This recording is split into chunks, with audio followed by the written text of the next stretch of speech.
Jogando conversa fora, cultura que não tem hora, palavra que o vento ecoa e espalha e faz a história.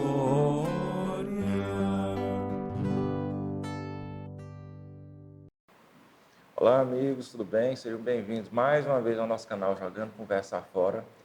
Hoje a gente vai ter uma edição um pouco mais curta porque a nossa entrevistada está no trabalho intenso para resolver um problema que está preocupando o mundo inteiro no momento. Essa pessoa, ela é doutora em infectologia, já tem aí 50 anos de experiência, no mínimo, ela é formada em medicina desde 1971 e, para nosso orgulho, piauiense da Gema. Sem maiores delongas, a gente vai conversar hoje com a doutora Amparo Salmito e o nosso papo vai ser sobre coronavírus, que é uma doença que está atingindo o mundo inteiro, casos já confirmados aqui no Brasil, e a gente está cheio de dúvidas e a gente queria tirar essas dúvidas com a doutora Amparo. Tudo bem, doutora? Pois vamos lá, dúvida você tem, eu tenho, todos nós temos, o mundo todo tem, porque é uma doença nova. Eu queria que você explicasse, doutora, o que é o coronavírus? O que é o coronavírus, né?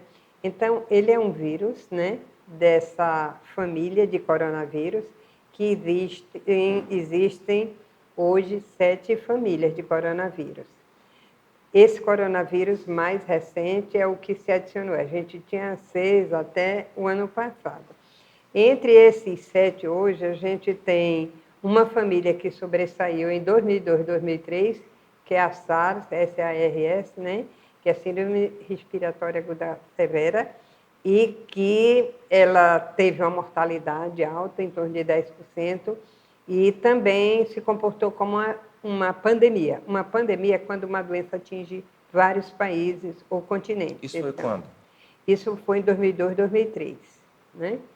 Quando foi em 2012, outra família desse vírus, outra família de coronavírus, também produziu uma epidemia, essa mais grave, com uma mortalidade de 35%, e que apareceu no Oriente Médio, que era também febre, sintomas respiratórios graves e com a mortalidade mais elevada de 35%, né? Chamado MERS, né? Que é o coronavírus do Oriente Médio. Né?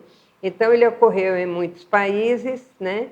Teve um número de casos grande, e esses eram as famílias mais conhecidas capazes de determinar pandemias, ou seja, doenças espalhadas pelo mundo.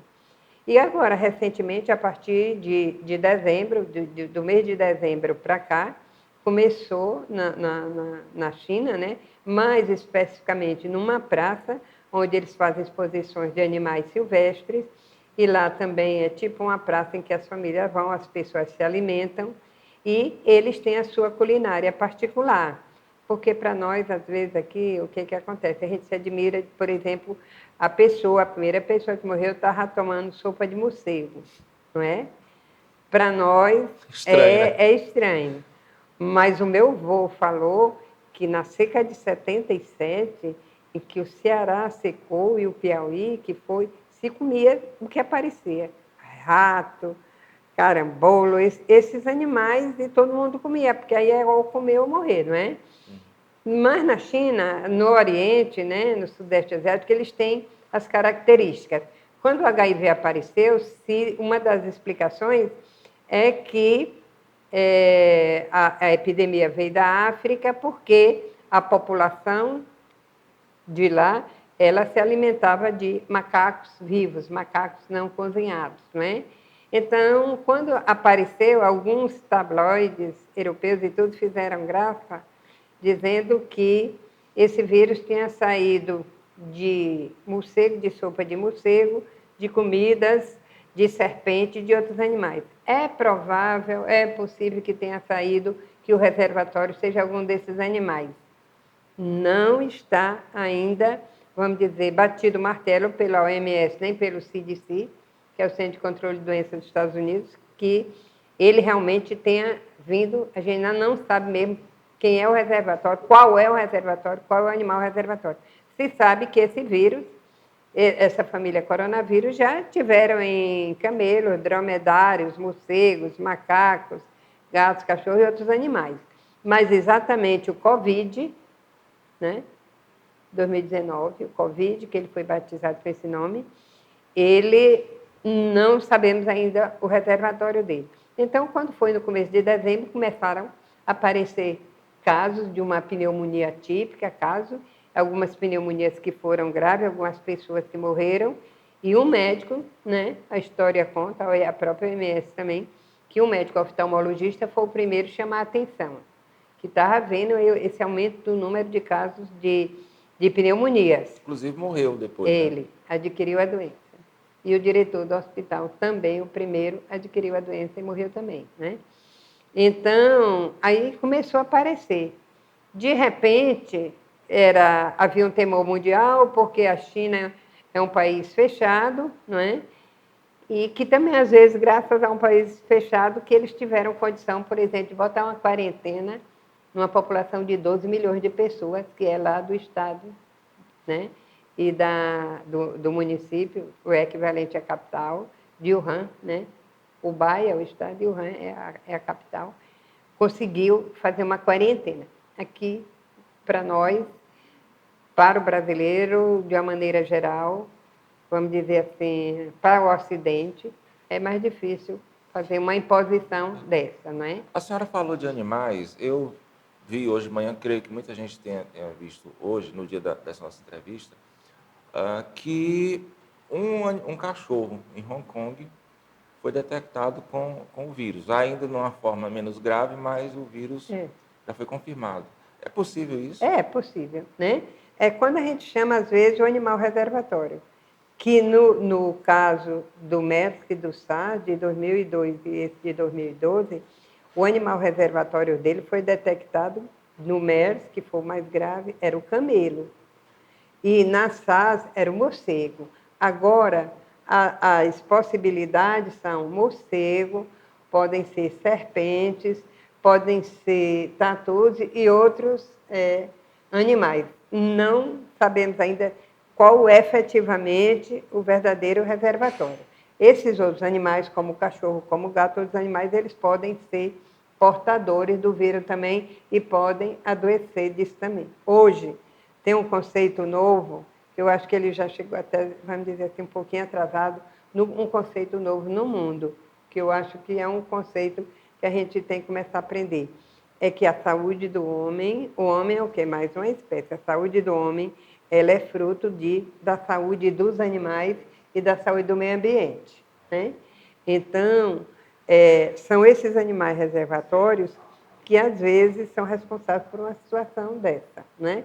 De gravidade, de passar doença, ou então a transformação, como se acha que aconteceu com HIV/AIDS, né? Que foi o vírus do macaco que se transformou e aconteceu que, de repente, ele não era patogênico, para o homem se transformou patogênico. E se acha que ele sofreu todo esse processo. Então, isso do cachorro, isso é possível de acontecer.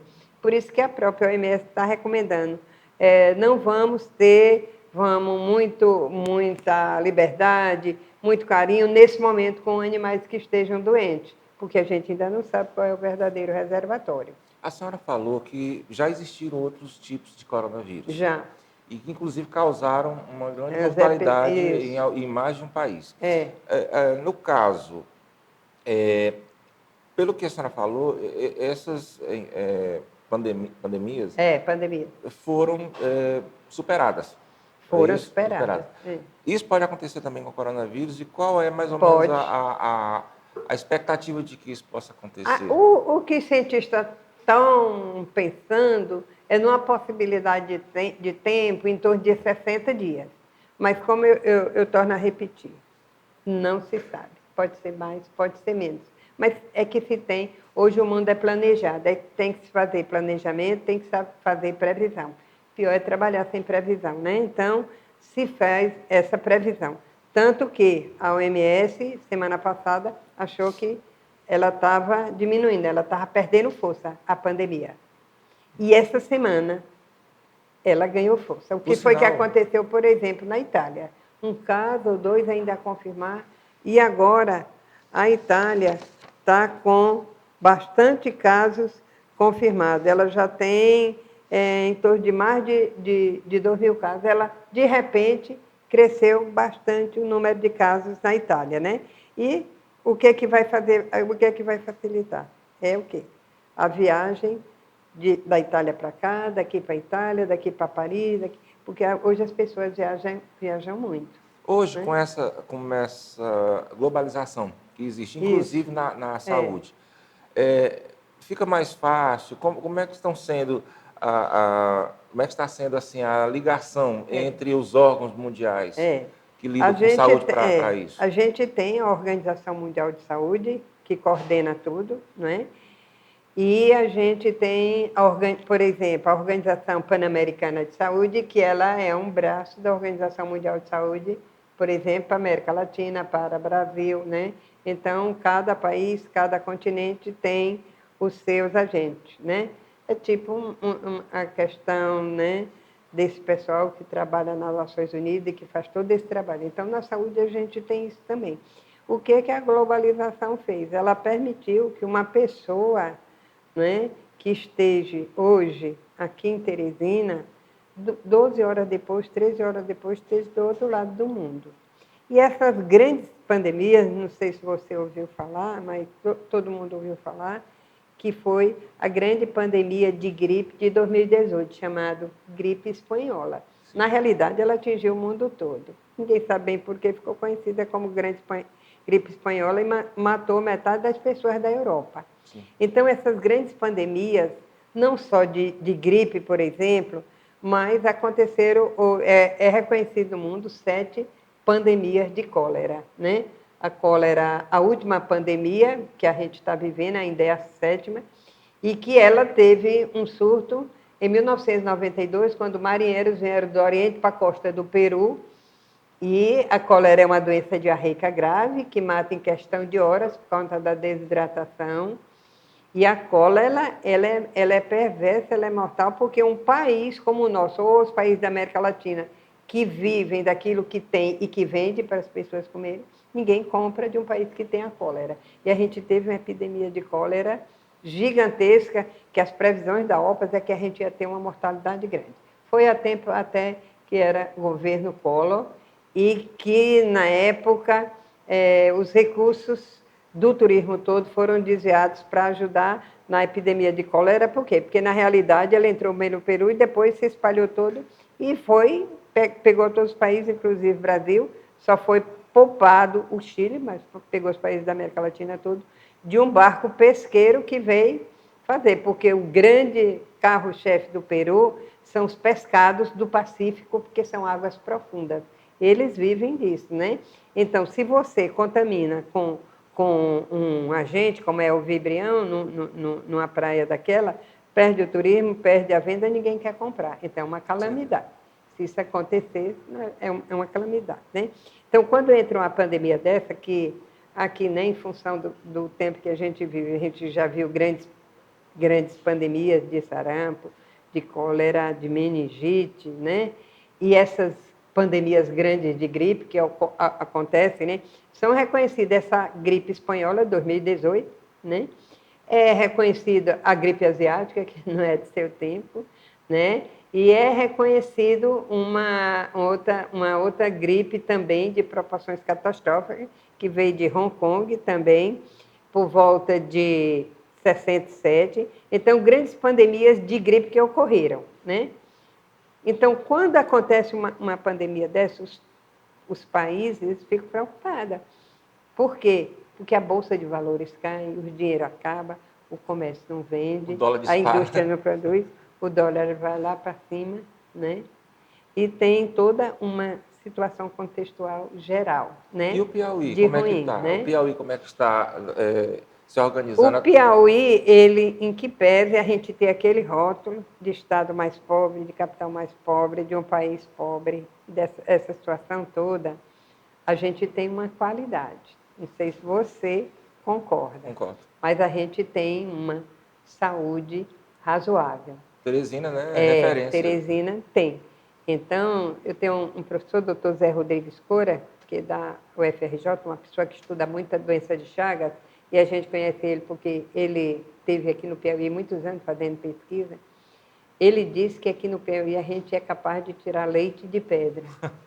entendeu? Boa comparação. Porque de uma situação de dificuldade, a gente, às vezes, consegue sair. Não vou dizer que a gente tem o ideal, está longe de ter o ideal, está longe. A gente, numa epidemia dessa, a gente é pequeno em relação ao todo, não é?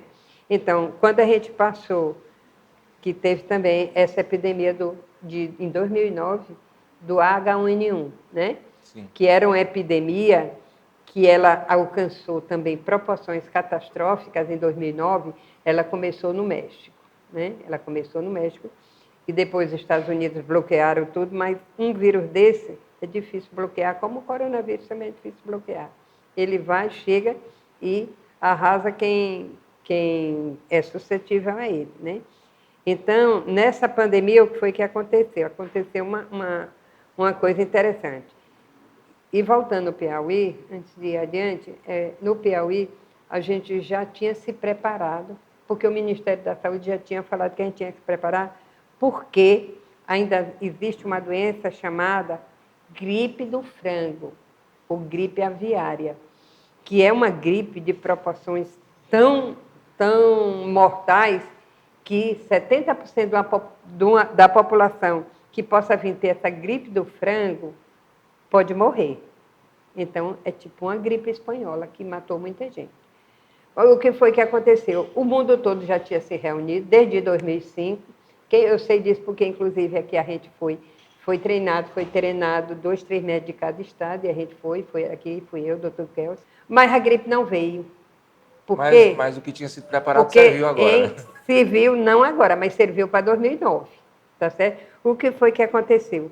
Quando um vírus, ele aparece, ele emerge como esse coronavírus, ele tem aquela família dele, o coronavírus, com aqueles tipos todo, e eles, o que eles fazem? Eles trocam no meio ambiente material genético, porque troca também entre material genético entre os animais, não é? Então, essa gripe que a gente chama H5N2, tá certo? É a gripe do frango. E ela alcançou todos os patamares para se tornar uma grande pandemia. Quando chegou na pontinha, o que foi que aconteceu? Ninguém sabe, mas é que bloqueou. O vírus da gripe do frango, se você é tratador de frango, se trabalha, você pode adquirir do frango, né, da galinha, do frango, para você pode adquirir essa gripe aviária. Mas você não tem, o homem não tem a capacidade de passar. Se eu tiver gripe aviária, não passo para você, porque não tenho essa capacidade. O vírus não atingiu isso aí. Mas o mundo todo já tinha se preparado, o grupo do G7, o grupo todo, já tinha se preparado, o Brasil, o Piauí também, para isso. Então, já tinha estocado soro reidratante, tinha estocado remédio para febre, tinha estocado máscara, tinha estocado remédio, tratamento de remédio para isso, né?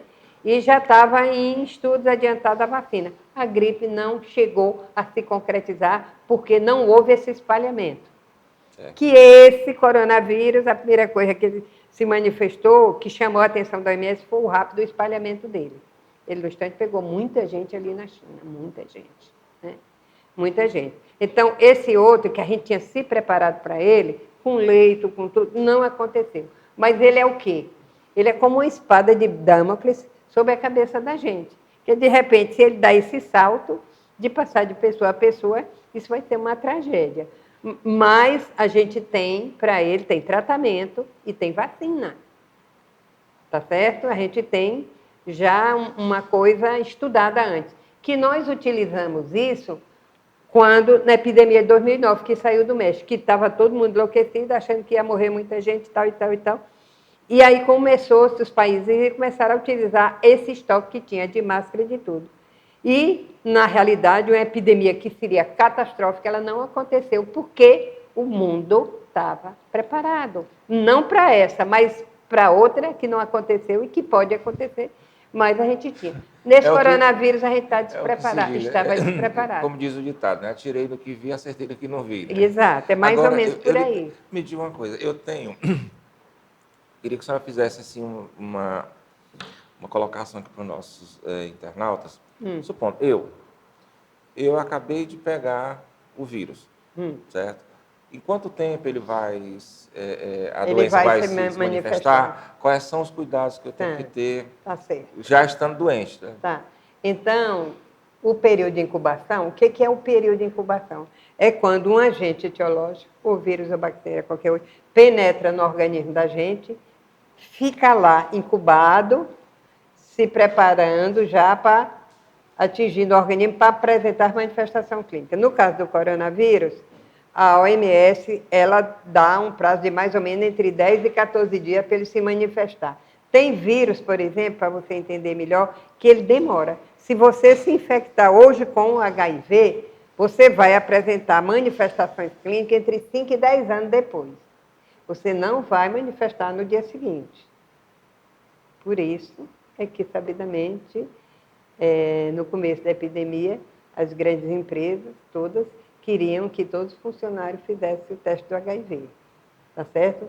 Porque aí entrava a história do dano no trabalho, né?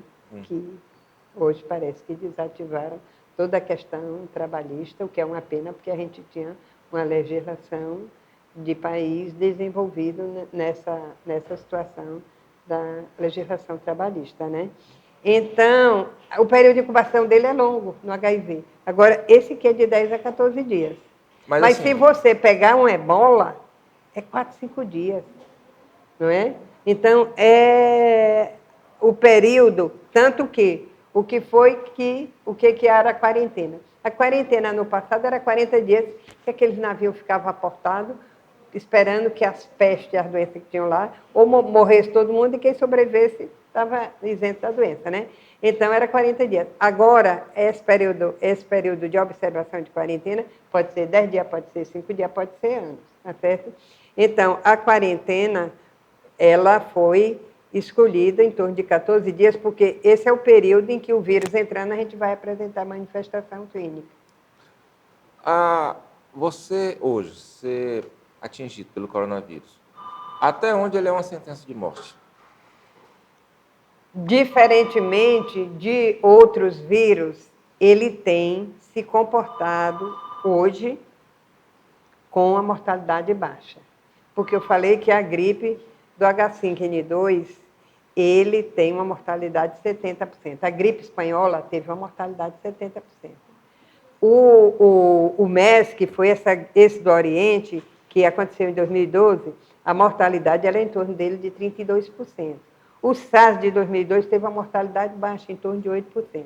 E, surpreendentemente, o coronavírus está com a mortalidade em torno de 2,5%. É cedo para falar? Ainda é cedo para falar. Né? Mas a gente já tem uma casuística grande que foi na China, que a gente hoje está com 83.774 né, casos, desses 2.800 óbitos. Né? Então, a gente está com uma mortalidade em torno de mais ou menos 2%.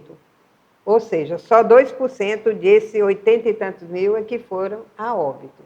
Tá certo? Então, ela tem uma mortalidade baixa. Não que a gente vá baixar a guarda, de jeito nenhum. Quais são os cuidados? Mas os cuidados que a gente tem que ter, como nós ainda não temos um tratamento, como a gente ainda não tem uma vacina, não é, para coronavírus, então a gente tem alguns cuidados.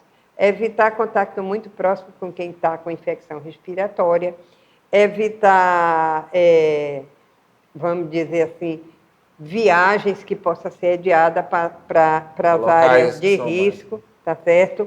Lavar bem as mãos, muito bem. Quando a gente diz lavar a mão, é lavar mesmo, é esse cuidado, fazer isso, lavar aqui, lavar tudo. Por quê? Porque às vezes até num aperto de mão a gente pode. Você vê com muita frequência, a gente vê as pessoas o quê? Espirrarem, e quando espirra faz isso, né? Pega com as mãos. Aí vai, de repente, cumprimenta você. Aí está passando os vírus, né? Então, o que a gente manda fazer? Vai espirrar, qualquer coisa, faz isso, ó. Aqui no coisa para tentar não disseminar no meio ambiente. É 100%? Não é, mas ajuda. Então, lavar bem as mãos, quando lavar a mão, levar até aqui o punho, a mão bem lavada. Sempre que for no banheiro, voltar no banheiro, cumprimentar a gente. Não vamos cumprimentar efusivamente, pegando. Então, se espirrou alguma coisa, é usar um lenço, né, ou uma proteção aqui, um papel, né, uma coisa. Era ideal que todo mundo pudesse lavar bem as mãos frequentemente. Vocês podem lavar com água e sabão bem lavado, ou pode usar álcool gel, que ele também protege, né? Então, no momento é isso. Agora, a vacina e o tratamento estão em estudos. Eu sei que o seu tempo está muito reduzido. Eu já tenho, inclusive, outra equipe ali para lhe entrevistar também. Em respeito aos colegas, a gente não vai esticar mais muito a nossa conversa, apesar de que eu acho que tudo que a senhora falou foi de extrema importância e esclareceu muito bem aos nossos internautas. Eu queria só que a senhora deixasse uma mensagem final tranquilizadora para os nossos internautas e dissesse aqui para eles que, apesar da gravidade do vírus, tem jeito, né?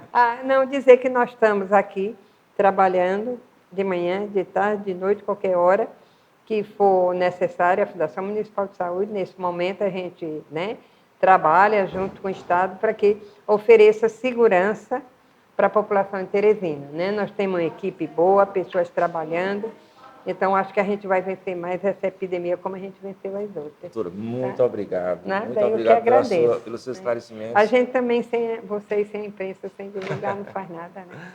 Bem, a gente queria agradecer imensamente à doutora Amparo Salmito por essa entrevista. Os esclarecimentos que ela deu, quero crer que foram de interesse de todos. Agradecer mais uma vez a Terno e Companhia, que nos veste todas as semanas. Convidar vocês a se inscreverem no nosso canal, deixarem os seus likes aí nas nossas entrevistas e deixarem também seus comentários, que fazem deixam muito importante e maior o nosso canal. Enquanto isso, a gente segue por aí, jogando conversa fora. Jogando conversa fora, cultura que não tem hora, palavra que o vento ecoa e espalha e faz a história.